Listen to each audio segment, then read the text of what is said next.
Alright guys, one second welcome back to the match tag. और guys आज हम बात करने वाले हैं कि अगर आप एक एप्पल यूज़र हो तो आपको पता होगा कि अगर आप डेली बेसिस पे गेम खेलते हो या गेमिंग करते हो अपने फ़ोन में, तो आप अगर उसको कंपेयर करते हो एंड्रॉयड से, तो जो आपका गेम प्ले होता है एप्पल वालों का, वो एंड्रॉयड के कंपैरिजन में ज़्यादा बढ़िया या फिर ज़्यादा अच्छा क्यों होता है। अगर आपने नोट करा होगा कि अगर आप एक आईफोन में गेम खेलते हो और दूसरी तरफ आप एक एंड्रॉयड में गेम खेलते हो, तो जो आईफोन का गेम प्ले है वो ज़्यादा स्मूथ होता है, बल्कि अगर उसको कंपेयर करें एंड्रॉयड से।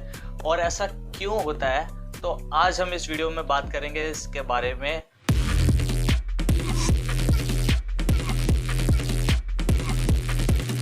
तो गाइस, जो ये पूरी गेम होती है एक्चुअली ये डिपेंड करती है ऑप्टिमाइजेशन पे। और ऑप्टिमाइजेशन पे इसलिए डिपेंड करती है क्योंकि सब कुछ ऑप्टिमाइजेशन पे होता है। और ऑप्टिमाइजेशन जो एक टर्म है, ये बहुत बड़ी टर्म है क्योंकि इसमें काफ़ी सारे एलिमेंट्स आते हैं और काफ़ी सारी टर्म्स आती है।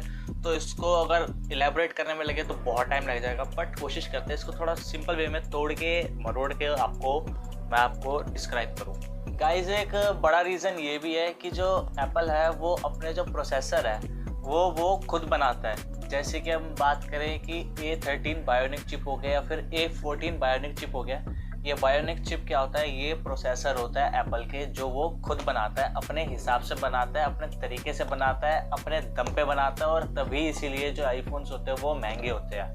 ठीक है, तो एक्चुअली एंड्रॉयड के अंदर जो सॉफ्टवेयर यूज़ होते हैं उसमें सॉफ्टवेयर यूज़ होता है OpenGL और एक वल्कन नाम का होता है, जो कि हमारे प्रोसेसर के अंदर होता है। इसका यूज़ क्या होता है? जब भी हम एक गेम खेलते हैं तो इस सब के थ्रू वल्कन और जो OpenGL है, ये हमें एक बढ़िया एक्सपीरियंस दिखाने की कोशिश करता है एंड्रॉयड में गेमिंग करते वक्त, ताकि जो हमारा गेम प्ले है उसका एक्सपीरियंस उसके हिसाब से, एंड्रॉयड के हिसाब से काफ़ी बढ़िया रहे। दूसरी ही तरफ जो एप्पल है उसने अपने प्रोसेसर के अंदर डिज़ाइन करा मेटल को। मेटल क्या होता है? मेटल भी एक तरह का सॉफ्टवेयर होता है जो कि इसके प्रोसेसर में यूज़ होता है, बायोनिक चिप के अंदर A14 या A13 के, जो मैं आपको बता चुका हूँ एप्पल में यूज़ होता है। तो वो इसको बहुत बड़े तरीके से ऑप्टिमाइज्ड और जिससे कहते हैं ना एक बहुत बढ़िया मर्ज करता है साथ में, जिससे जो हमारी जो गेम का जो ओवरऑल एक्सपीरियंस है वो और भी बढ़िया और भी काफ़ी अच्छा निखर के आता है। तो गाइस, मेटल का एक मेजर काम ये होता है कि जो प्रोसेसर होता है उसके साथ जो मेटल मर्ज होता है, तो मेटल ना बहुत, अगर आपका CPU इतना होता है ना, मतलब CPU कह रहा हूँ, प्रोसेसर इतना होता है ना गेमिंग करते वक्त, तो मेटल जो होता है सिर्फ इतना पोर्शन यूज़ करता है। देखो मैं बता रहा हूँ, जितना सिर्फ और सिर्फ इतना पोर्शन यूज़ करता है मेटल जो होता है, आईफोन का प्रोसेसर इतना पोर्शन यूज़ करता है गेमिंग में, ऑप्टिमाइजेशन में। उसको गेम के जो कहते हैं गेमिंग के जो फ्रेम रेट्स है उसके लिए या ऑप्टिमाइजेशन के लिए, गेम प्ले के लिए सिर्फ इतना पोर्शन यूज़ करता है मेटल।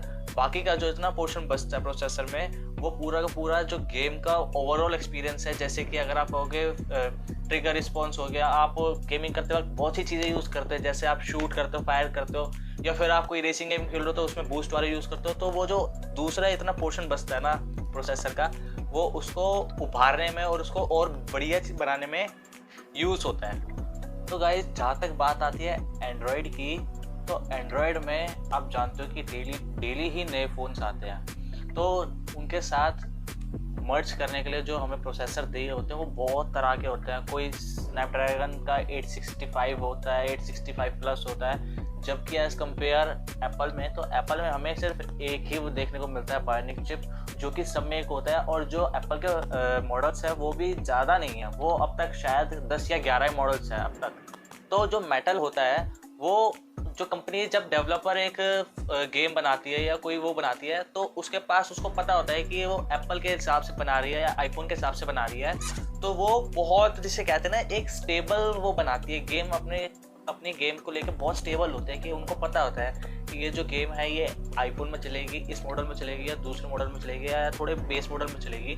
तो वो उस हिसाब से गेम बनाते हैं और वो काफ़ी ऑप्टिमाइज्ड बनाते हैं। और उसको पता होता है क्योंकि उसके पास एक ही टारगेट होता है कि भाई ये चलनी है एप्पल में, तो फिर वो उस हिसाब से बनाते हैं, वो ज़्यादा कुछ दिमाग में नहीं रखते। तो इसीलिए काफ़ी ऑप्टिमाइज्ड गेमिंग होती है आईफोन की एज़ कम्पेयर एंड्रॉयड में इतने सारे मॉडल्स आते हैं डेली के डेली, तो उसमें ज़्यादा सोचना नहीं पड़ता है डेवलपर को, वो सीधी गेम बनाता है और वो एंड्रॉयड को दे देता है कि ले भाई तू ले ले ये गेम, और तू अब अलग अलग, अब इसका एक रीज़न ये भी है कि जो अलग अलग तरह के एंड्रॉयड फ़ोन्स होते हैं उनके अंदर जो प्रोसेसर होता है वो सब में जो वल्कन अभी बताया, वल्कन और जो ओपन जी है वो अलग अलग तरह से काम करते हैं। किसी में अच्छा काम करते हैं, किसी में बहुत बढ़िया काम करते हैं, और किसी में तो थोड़े टाइम के बाद थोड़ा परफॉर्मेंस जो है वो कम करनी शुरू कर देता है गेमिंग के बारे में, स्पेशली गेमिंग्स में।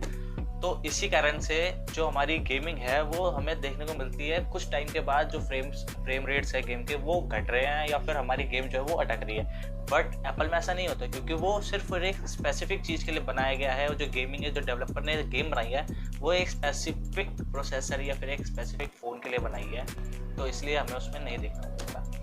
तो गाइज ये है एक मेन रीज़न।